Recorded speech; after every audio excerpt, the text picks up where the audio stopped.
साथ संगत जी, प्यार से कहना धनंकार जी। आज जैसे अभी आपने सभी ने देखा कि किस तरह समागम का भी जो ये थीम स्थिरता और ये जो लोगो भी कि कैसे एक पेड़ का ही एक सिंबॉलिक रूप लेकर कि चाहे कितनी हवा चलती है और ऊपर से पेड़ इतना हिलता है, इतनी टहनियाँ, इतने पत्ते हिलते हैं, पर नीचे से तो वो रूट्स हैं जो पेड़ की एक जड़ें, वो इतनी मजबूती से उस पेड़ को कहीं सरकने नहीं देती, चाहे कितनी भी हवा चले। कैसे वो पेड़ अपनी जगह पे स्थिर इस वजह से ही हो पाता है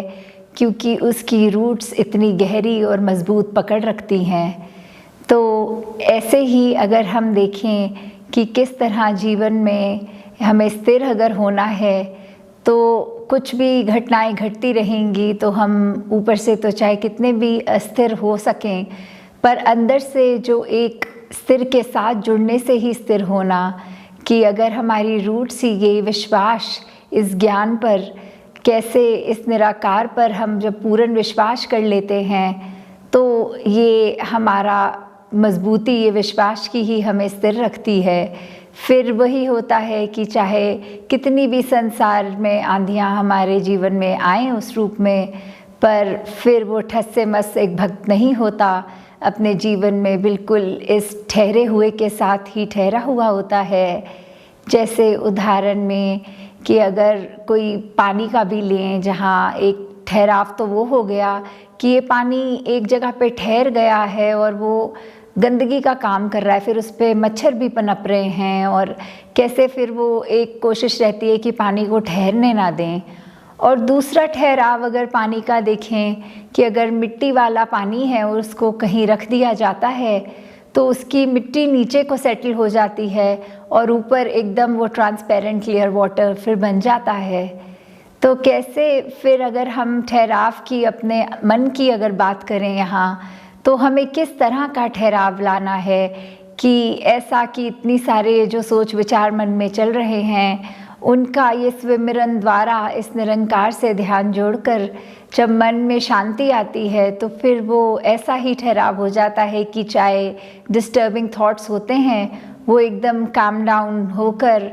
हमारे मन में वो मिट्टी की तरह नीचे सेटल हो जाते हैं और फिर हम एक स्वच्छ मन से, एक साफ सुथरे,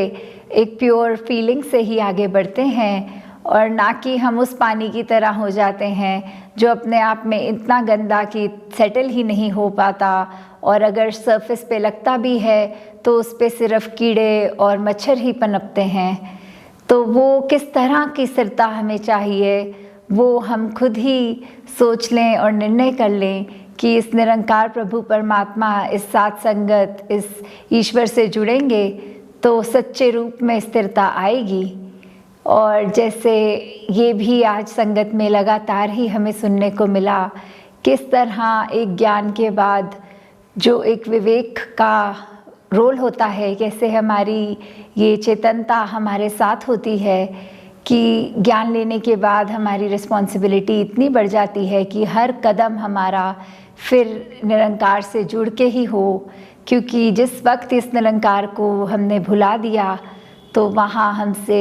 ये पूरा का पूरा ब्रह्म ज्ञान उस पलों के लिए हमसे छिन भी गया और फिर एक गलती होनी स्वभाव में हो जाती है।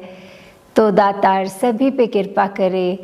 कि आने वाले समागम पे जहाँ फोकस करते हुए सभी ने एक